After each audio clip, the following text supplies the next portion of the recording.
Hi, and welcome to the segment of today's event. What we're going to do is we're going to take a look at and just briefly talk about objectives and alignment in course design. So to get us started, I'm just going to go ahead and share my screen. So the idea here is that we're going to be talking about objectives and alignment, starting with the end in mind. Before we get started, I'd like to just begin by quickly introducing myself. My name is Tracy Medrano, and I am an instructional designer with the Department of Academic Technologies and Innovation here at CSUSB. I've been designing online and face-to-face courses for about 13 years, and for the past 6 years, I have been a certified course reviewer and facilitator of the Quality Learning and Teaching, which is the COLT instrument for the Chancellor's Office that's focused on quality course design and delivery. I also serve as a course reviewer for Quality Matters, which is a nationally recognized program that supports quality course design. So let's go ahead and get started and take a look at why are learning objectives important? Well, when we talk about learning objectives, we're really talking about the foundation for the course, the foundation for everything else that occurs in the course, and most importantly, the objectives really do provide the basis for alignment among all various components within your course. The objectives also help your students understand the lesson purpose and provide a clear roadmap for them, so it makes it clear for them. Your module or weekly objectives, however you have it laid out or organized within your course, are smaller and more digestible for your students. Also, understanding of objectives can help your students really take ownership of their learning and focus on mastery. Now, as I mentioned earlier, that with COLT, the Quality Learning and Teaching, it's an instrument that's designed to help support and identify exemplary practices for designing and delivery of online blended and flipped courses. The instrument, the COLT instrument, is based on years of research, application, as well as student feedback. It's a great instrument. There are other instruments that exist out there as well that are also used for quality course design and or delivery. This one is through the Chancellor's Office, and it has 10 distinct sections on design and delivery. Section 2, however, is considered to be an essential section of the instrument and focuses on assessment of student learning, where this section states all student learning outcomes are specific, well-defined, and measurable. In addition to other criteria that you'll find within section 2. So what we're going to do is we're going to briefly talk about and take a look at section 2 as it relates to course objectives and alignment. So let's go ahead and do that.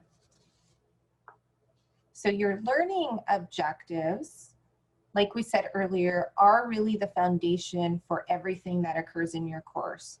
And more importantly, it does provide the basis for alignment. So at your course level, when you're first starting the course and you have to define your course level objectives, you're going to have statements that are broad and describe what your students will be able to do at the end of the course. So when they're done with the entire course.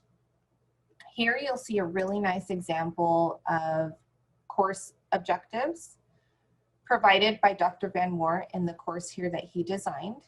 And they're right here listed towards the middle.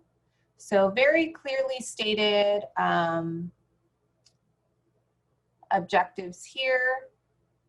And they're provided in his welcome start here entry point of his page.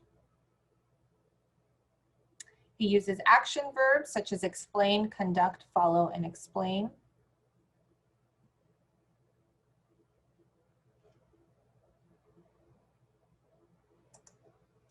Down below, you'll also see some course objectives, a couple of examples. I've highlighted the action verb there that is used. That's clear, it's measurable, observable. So that's what you want to do there with your course objectives.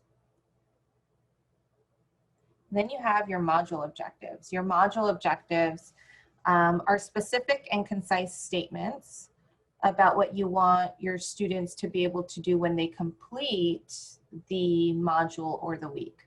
So your objective should begin with an action verb as well. That's observable and measurable, describing the level of learning and the behavior that you want your students to demonstrate. So here is another course example from one of our CSUSB faculty.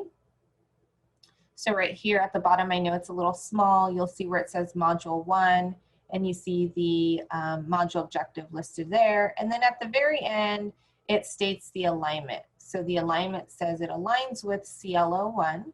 So then if we go up to the course level objective, we can see that this module objective 1 supports the achievement of this course level objective 1. So this is really a nice visual and a nice roadmap for your students to be able to see. And there's a couple more examples here at the bottom. I do recommend that when you're thinking about writing your objectives that you try to avoid using vague terms such as understand, understanding of, know, gain knowledge of, become familiar with. These terms can be difficult to measure and can be unclear for students. So you really do want to try to use verbs that are action verbs that can be, that are measurable and observable. So as a writing aid, we have Bloom's wheel here. There are other taxonomies that can be used. I particularly like to use Bloom's taxonomy and Bloom's wheel. Bloom's taxonomy can be used to establish higher order thinking in students by building up from the lower level cognitive skill. The cognitive domain is broken into 6 levels of objectives, as you see here, which is that inner circle. So this chart that you're seeing here on screen illustrates those 6 levels in that inner circle. And then followed by that is then the verbs that are associated with those. It then shows in the outer circle actions that students can engage in.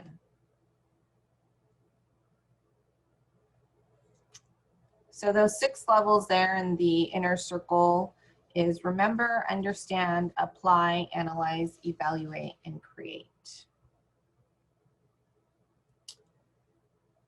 So now we want to talk about alignment and connecting the pieces.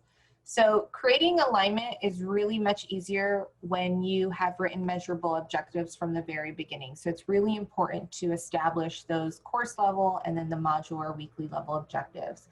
Then we can start to connect some of the pieces or start to determine what materials we want, what assessments we're going to have, which activities we're going to have. So really, once we determine our objectives, then we can start to think about how are we then going to help our students get there. So when we talk about assessment, the assessment should measure the stated objectives. The instructional material should contribute to the achievement of the stated course and module objectives. And the activities should promote the achievement of those objectives as well.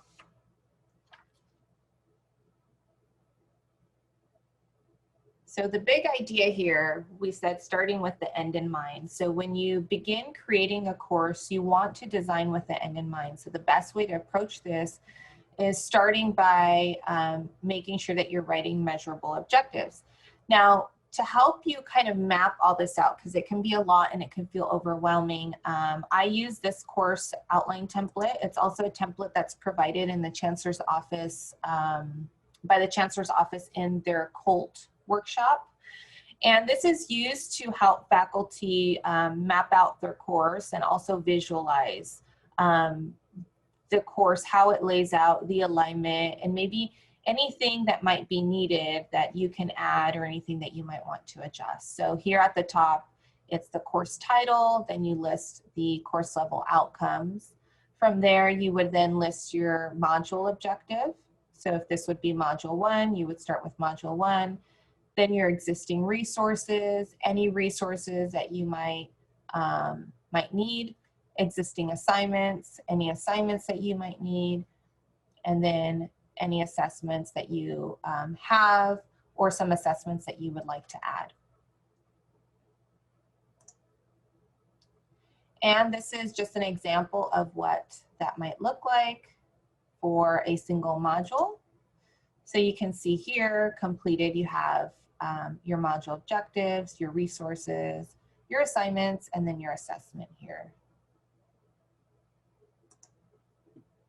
And for additional resources and support, you can always go to or take a look at the COLT rubric. And if you just Google CSU COLT course review instrument, this provides you with all 10 sections of the COLT instrument here on this website. So you can see all those listed. What we were talking about today was section 2 with assessment. You can see that there's other criteria that falls within this section here. So we were mainly focused on 2.1, which is really what's essential here. The majority of the section here would be considered essential. So anything you see with this little asterisk here.